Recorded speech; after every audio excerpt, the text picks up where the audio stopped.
അപ്പോൾ ഇതിന് വേണ്ടിയിട്ടുള്ള ഇൻഗ്രീഡിയൻസ് ആണ് ഇതൊക്കെ. അപ്പോൾ 2 കപ്പ് പാല്, ഒരു നേന്ത്രപ്പഴം, അനാർ 1, 3 ടേബിൾ സ്പൂൺ റവ, 3 ടേബിൾ സ്പൂൺ സേമിയ, ഒരു ചെറുപഴം, കസ്റ്റാർഡ് പൗഡർ 3 സ്പൂൺ, പിന്നെ കണ്ടൻസ് മിൽക്ക്. ഇതൊക്കെയാണ് ഇതിന് വേണ്ടിയിട്ടുള്ള. 2 കപ്പ് പാൽ ഒഴിക്കുക. ഫ്ലെയിം ഓൺ ആക്കിയിട്ടുണ്ട്. ഇതിലോട്ട് മിൽക്ക് മെയ്ഡ് ചേർത്തിട്ട് നല്ലോണം നമുക്ക് മധുരത്തിന് ആവശ്യമായിട്ടുള്ള മിൽക്ക് മെയ്ഡ് ആഡ് ചെയ്യാം. ഇതിന്റെ ടേസ്റ്റ് ഈ മിൽക്ക് മെയ്ഡാണ്. പഞ്ചസാര ഇടുമ്പോൾ അത്ര ടേസ്റ്റ് വരില്ല. ഇത് നല്ലോണം മിക്സ് ചെയ്യുക. ഈ പാലും കണ്ടൻസ് മിൽക്കും ഇതിൽ നല്ലോണം സോക്കായിട്ട് വരുന്നു. പാല് നല്ലോണം ചൂടായി വന്നിട്ടുണ്ട്. ഈ സമയത്ത് ഇതിലോട്ട് നമുക്ക് റവ ആഡ് ചെയ്യാം. റവ ആഡ് ചെയ്തിട്ട് നല്ലോണം മിക്സ് ചെയ്യാം.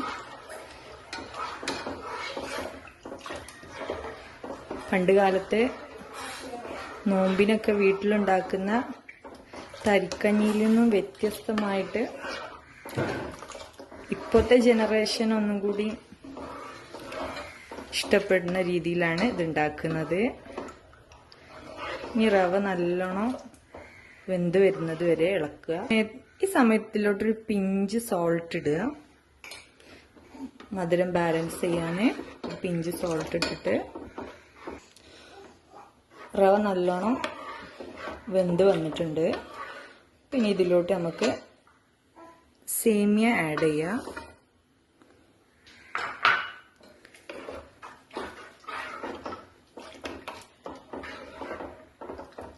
സേമിയ ഓപ്ഷണലാണ് കേട്ടോ. റവ ഇട്ട് നമുക്ക് ഉണ്ടാക്കണം എന്നുണ്ടെങ്കിൽ റവ ഇട്ട് ഉണ്ടാക്കാം.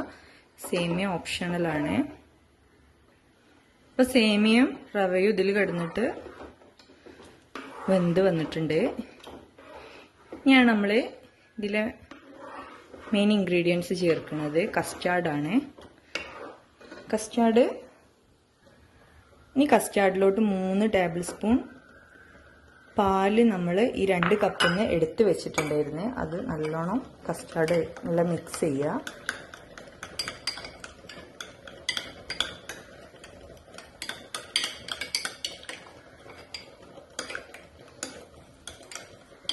നല്ല മിക്സ് ചെയ്തതിന് ശേഷം നമ്മൾ ഈ പാലിന്റെ മിക്സിലോട്ട് ഒഴിച്ചു കൊടുക്കുക. എന്നിട്ട് ഇതിലോട്ട് ഒഴിച്ചിട്ട് നല്ലോണം മിക്സ് ചെയ്യുക. അപ്പോൾ തന്നെ ഇതിന്റെ കളറൊക്കെ മാറി വന്നിട്ട് കാണാം.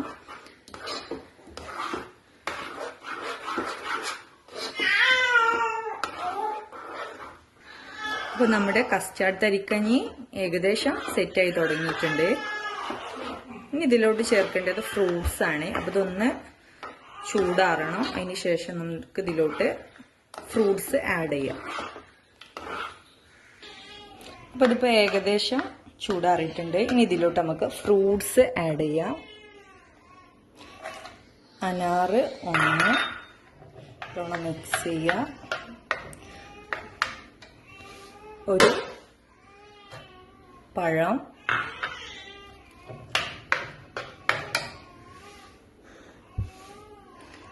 ചെറിയ പഴം. നിങ്ങളുടെ കയ്യിലുള്ള ഫ്രൂട്ട്സ് ഏതാണോ അതൊക്കെ ഇതിലോട്ട് ആഡ് ചെയ്യാം കേട്ടോ.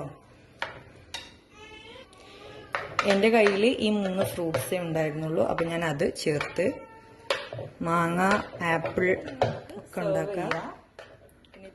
ഒരു സെർവിങ് പാത്രത്തിലോട്ട് നമുക്ക് മാറ്റാം. അപ്പോൾ നമ്മുടെ കസ്റ്റാർഡ് തരിക്കഞ്ഞി റെഡി ആയിട്ടുണ്ട്.